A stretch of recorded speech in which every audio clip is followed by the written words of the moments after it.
some good news for you coming out of Spokane Police Department roll calls. Woo! Who's ready to fight crime? Woo! There it is.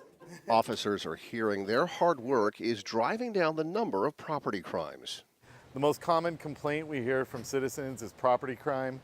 Most people in our city are hardworking individuals and this affects them. It's like they just use like the back of their hand. There's no prints on it. According to the police department's most recent CompStat report, residential burglaries dropped 13% from this time last year. Commercial burglaries are down 10%. And I think what you're also seeing is that we're having officers that are able to respond to in-progress calls more quickly because we do have more officers as well. So we're catching the act. I think our follow-up is continuing to be refined. Hey guys. Good, how are you? Having more officers also allows patrolmen to be more proactive. Back half of the bike is blue, black, the front half is blue. George 09 Edward 1406. While you're at work, cops like Corporal Ron Van Tassel are on the lookout for suspicious activity in your neighborhood. And driving through the area, making contact, stopping people that are acting suspiciously or in the middle of the night while people are sleeping. Our officers are out there stopping these people. So it's easy to see why this gentleman was stopped. Whose bike is that? He says he found the TV in a dumpster. Paul 304, check a serial number on a TV. When we run across that property, whether it's the middle of the night or the middle of the day, we can use those numbers to say this was stolen in this burglary. It turns out this TV was not reported stolen, but recording the serial numbers of your valuables can not only help you get your property back, but also help send a burglar to prison. If we can use those serial numbers to prove that this property was stolen in a crime and we can trace it back to what that crime was through their serial numbers, that gives us probable cause to actually charge these folks for having that stolen property. The thieves who broke into Nancy's home by pushing out her window-mounted air conditioner escaped unnoticed. If you stuck a wooden dowel just on the inside of your house, just right there on top of this ledge here and wedged up. But now she's got a better idea about how to prevent a similar burglary, and what's most important is Nancy reported the crime. We will use what people are telling us through Crime Check, through calling in, property crimes. We will use that data to send our resources to start really focusing on that area.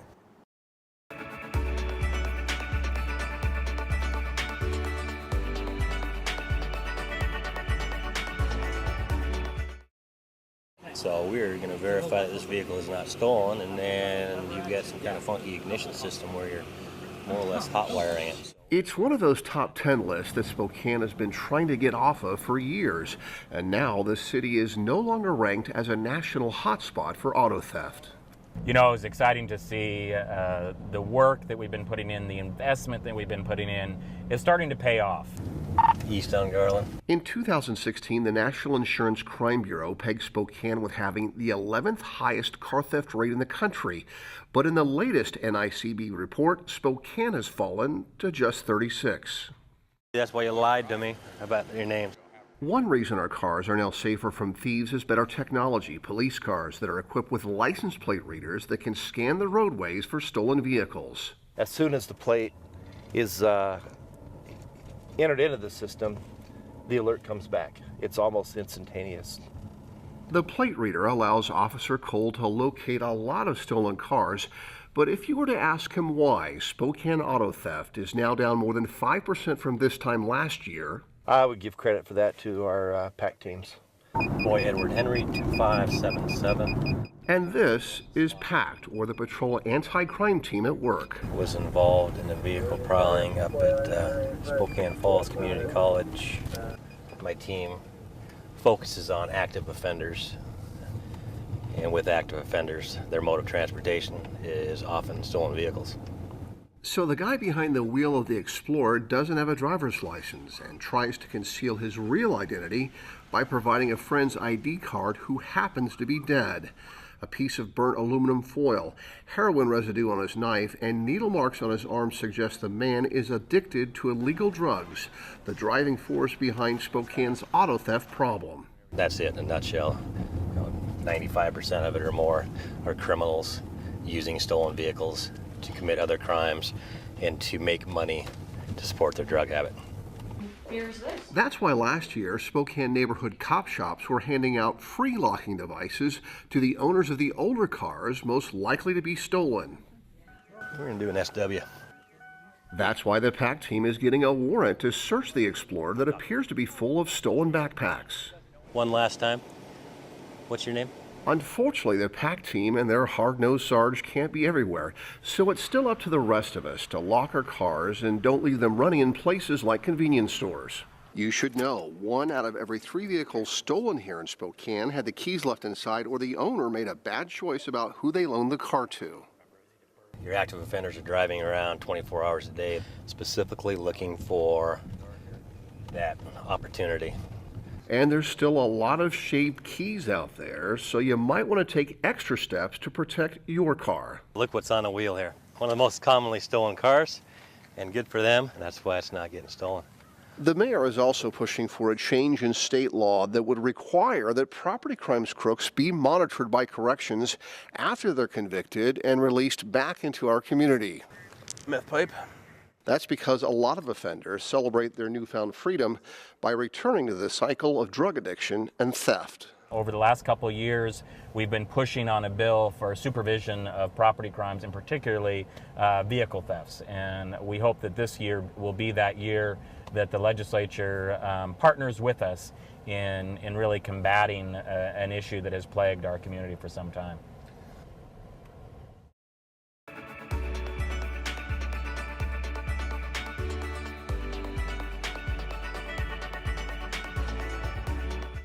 Brad Lewis is wrapping up his first year as a Spokane police officer and now patrolling the same streets he grew up on.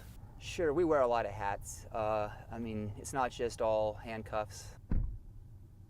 In this case, Lewis is stopped to help a man who appears dehydrated. His tongue was all swollen.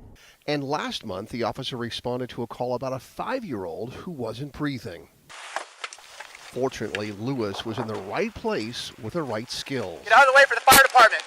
After hearing that a 5-year-old wasn't breathing, the officer raced to the child's North Spokane home. Let's see what he's doing here. Is he doing CPR right now? Fortunately, Lewis had received 9 months of medical training in the U.S. Army and took over CPR from the boy's panicked father. Where are they at? Right here! When I came up, his lips were blue, unresponsive eyes rolled back in his head. You know, doing CPR pretty hard. At that point, my partner's like, he's beginning to blink. He's breathing. He's breathing. He's breathing. Do you see his keys? You breathing, buddy? Talk to me. Look at me. He's breathing. So I let up for a second, and he coughs. And then we lose him again. Lewis did more CPR as Keenan's frightened family looked on, and Then he started to move his arms around and look at me. At that point, about 2 seconds later, the fire department ran through the door, and I just got back. You have a pulse? Yeah. Oh, God, you guys. Keenan had suffered a seizure while taking a nap and then choked on his own vomit. Thanks to Officer Lewis's quick actions, the child didn't suffer any brain damage and is now on medications to prevent seizures. And so, as you might expect, Keenan's parents. We're very grateful, and we would love to see him and have him over for dinner, if at all possible. Yes, without him, we wouldn't have our little boy today. Okay. Officer Lewis credits his training with allowing him to keep a cool head in chaotic situations, whether it's fighting crime or saving young lives. Hey, we got a heartbeat, we got everything, so it looks like we're going to be all right. Thank you guys so much. Where are we at? It felt good, especially when he came back to, kind of looked at me. His parents were really excited, they were really happy. The emotion on their face kind of made it worth it. This job really is, when it comes down to it, we solve problems. Usually it's an emergency, right? That's kind of why we're called.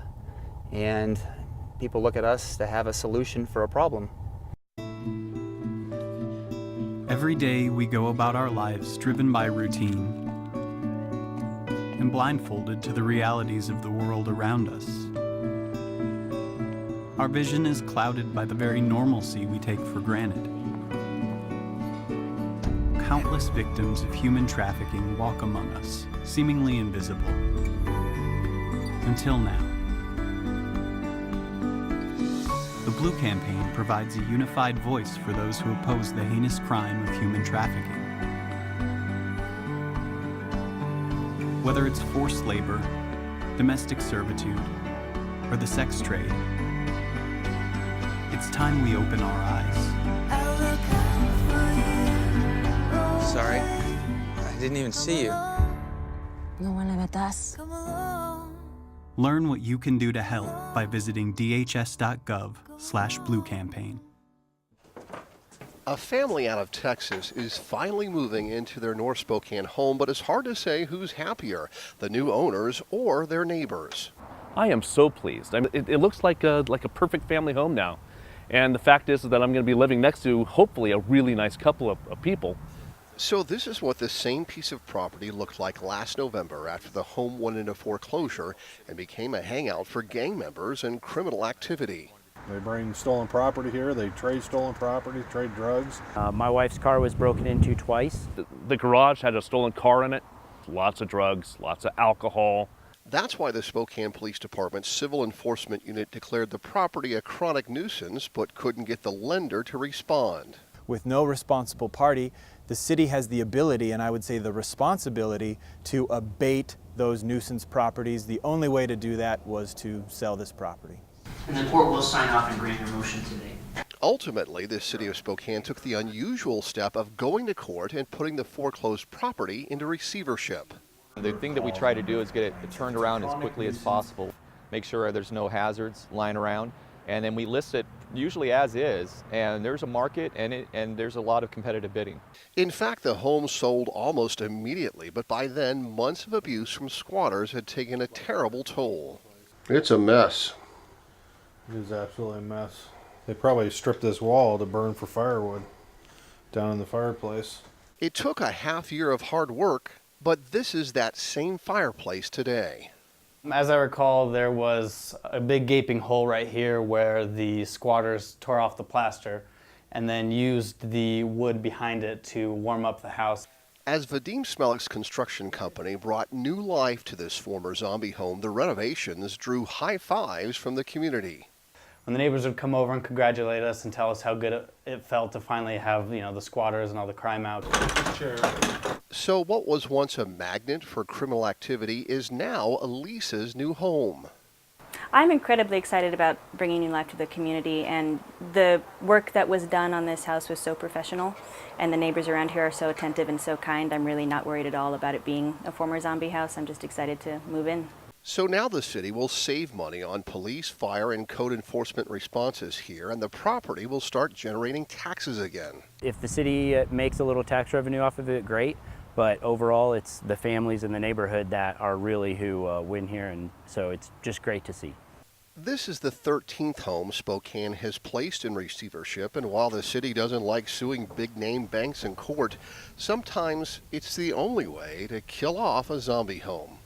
So that you can actually have people come in who want to live here, who want to invest in this property and to invest in the neighborhood. That's really amazing, and that's really great, and that's good for all of us around here.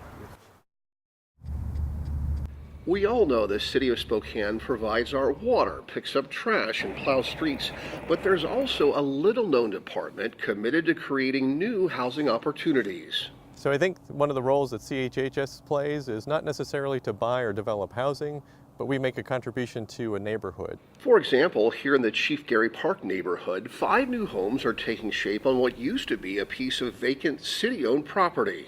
So the city was able to help Community Frameworks purchase this land at an affordable price. So here we'll have 5 low-income homeowners who will be able to buy brand new homes, energy efficient, and at affordable rates.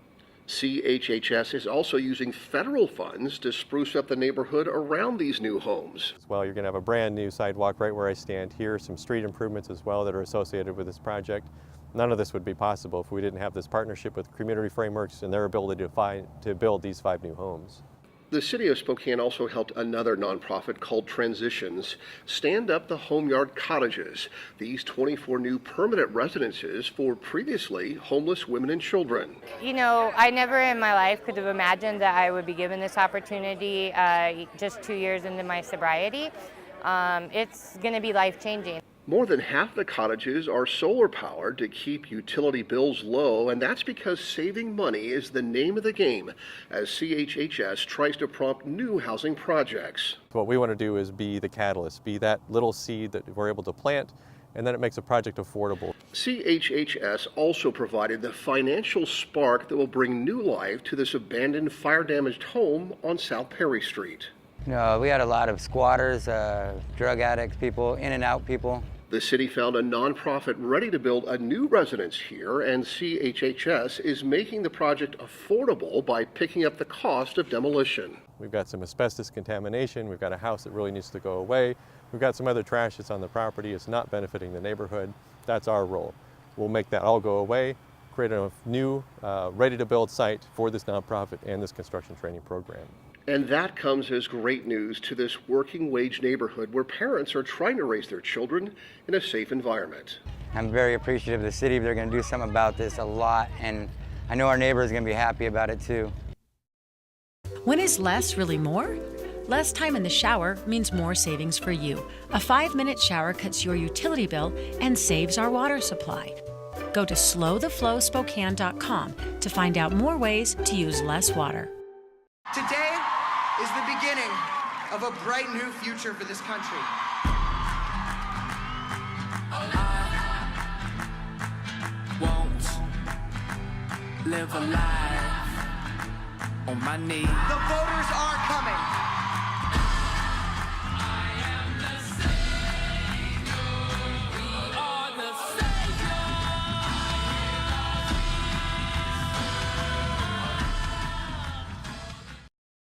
Hi, I'm Lori Kinnear, Spokane City Council member from District 2.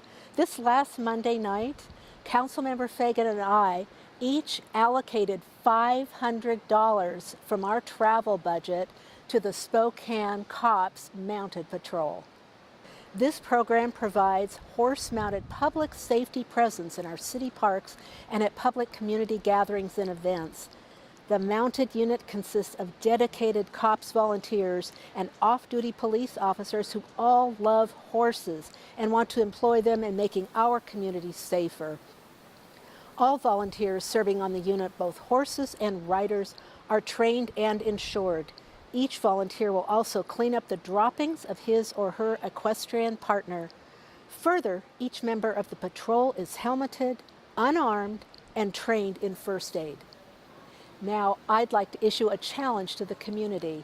On top of the $500 I've allocated, I'd like to match that. So for every dollar that you add, I'll be matching that donation. Let's come together and support Spokane Cops Mounted Patrol. To donate, please contact Spokane Cops Executive Director Patrick Stryker at 625-3302 or email him pstryker@spokanecops.org. Welcome back to the Mayor's Minute. I'm Spokane Mayor David Condon. I'm pleased to provide the first look at our proposed 2019 program budget. With the release of the budget proposal, we're embarking on the work that will continue all fall. We'll work with the City Council on understanding the budget and making additional changes until we file the formal line-by-line budget by the 1st of November. The city's annual budget really is our most concrete statement of our priorities. With this budget, we'll continue to make government more affordable to the citizens of Spokane, accountable to their expectations, and aligned to their priorities. Our work also aligns with our joint Mayor-City Council strategic plan with its focus on safer, smarter, and healthier city. We're committed to continuing progress on property crime.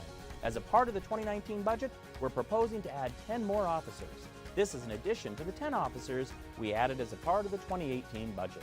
On the fire side, we're proposing to include an additional $1 million to support the firefighters hired using the federal SAFER grant funds through the conclusion of the pilot program at the end of 2019.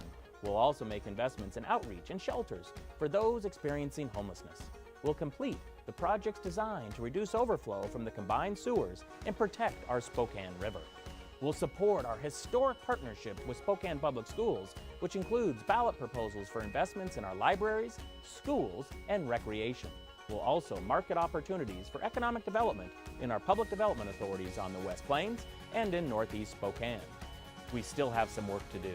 In our initial release of the 2019 general fund budget, we're about $3 million out of balance. We'll work throughout the fall with the City Council to review revenue expectations and reevaluate planned expenditures to find savings. And ultimately, we'll share a balanced budget with funded priority. More information on the proposed 2019 program budget is available at SpokaneCity.org. Thank you for joining us on the Mayor's Minute. I'm Patrick Stryker, Executive Director of Spokane Cops, and we just got done with the ribbon cutting ceremony to celebrate the grand opening of our new cop shop, which is Cops Southwest. It's located at the corner of 3rd and Cedar, right downtown. It's a great location, very visible. I'm sure if you've been downtown, you've probably seen us already. It's something we're really excited about. It's a great way for us to help serve this community even more by having this new location, help law enforcement services be more accessible to you, the public. And so we want you to stop by, say hello, and get involved. If you've got time, volunteer with us. We got a lot of great stuff going on down here.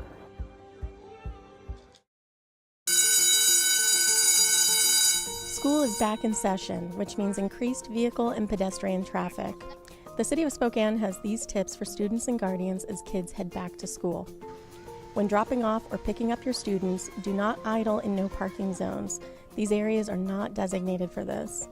Do not park in restricted zones like bus or passenger loading zones because this prevents others from easily picking up or dropping off their students. Avoid staying past the time restrictions on zones intended to accommodate busy drop-off and pickup hours. Citizens who live near schools will often experience parking congestion in their neighborhoods. Please respect their property and do not park too close to their driveways. Also, avoid parking too close to crosswalks as this can impair visibility for drivers, making it dangerous for students to cross the street. We all know drivers should take extra precaution around schools because kids can be hard to see. But people parking in these manners can increase the risk of accidents by inhibiting traffic flow or creating visibility issues for drivers. Remember to slow down and obey the reduced speed limit of 20 miles per hour. For more information, visit SpokaneCity.org. The green revolution has taken off. Hybrid cars are the norm, recycling has boomed, and people are enriching their soil the way their ancestors did. Composting dates back to the 15th century, but the practice fell out of use in the 1900s. With ample room for disposal and a boom in chemical fertilizer use, organic waste simply became trash. During the 80s, there was a bit of a change in thinking. Recycling became popular, and yard waste and food scraps began to be seen more as resources as opposed to just garbage. There was a greater increase in interest in all things environmental, and this was something that you could do for yourself relatively easily and at home. And people were starting to wake up to some of those things that, we just can't keep treating our environment the way it had developed. 30 years ago, the Spokane Solid Waste System started the Master Composter Recycler program and hosted its first composting class. The classroom wasn't necessarily bursting at the seams. It seems like it was very laid back. There were two gentlemen from Seattle that came over. We just did a lot of talking and maybe turned some piles over, and it was informative. As seeds start small, so did the composting class. However, after growing its first crop of master composters, the program began to take root. Recent years, we were getting upwards of 30 people in the class, which was pretty exciting for us to see that expansion. So over the years, it has grown. We just kept at it. As the class grew, master composter recyclers are sprouting up all over Spokane, and what was once garbage was now seen as a valuable resource. In order to capture the growing interest in getting away from expensive fertilizers and improving soil health, the twice-annual compost fair was started in the mid-90s. At these events, even more people were taught about the process of composting. Since the start of the event, over 14,000 backyard compost bins have been given out. The compost fair was, I think, and still is the best recruiting for home composting because it comes twice a year. It's part of a really nice activity at Finch Arboretum, and there are 6 or more stations where people learn all the aspects of home composting and worm composting. Because of these and other outreach activities, tens of thousands of tons of clean green has been diverted from becoming waste and instead turned into a resource. By using organics and turning them into natural fertilizers, countless dollars have also been saved. Even if you just look at the financials of composting, those banana skins look way more appealing. I think it continues to grow, and Chris has done a fabulous job with all of the programs she does, and she's getting larger and larger classes, so I don't think we've peaked out at all. When the idea of having a master composter recycler program was conceived, it wasn't just about teaching people how to compost and recycle, but to realize that garbage is final. What I do today is no big deal. You know, I could throw that banana peel away, but my whole life, if I save all the banana peels, the coffee grounds, you know, that starts to make a big difference. I get my family to, you know, my kids, they raise up, they're used to composting. Day by day, it doesn't make much of a difference, but it's how it accumulates person by person and day by day.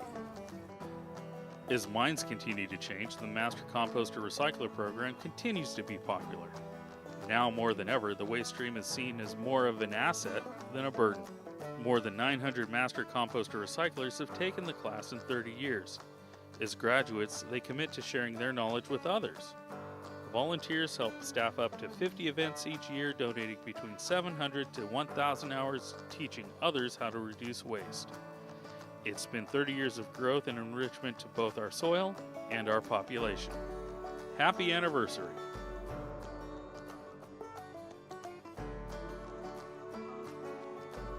Thanks for watching Spokane Insight. If you'd like more information on the City of Spokane, please check us out on social media or on our website, SpokaneCity.org.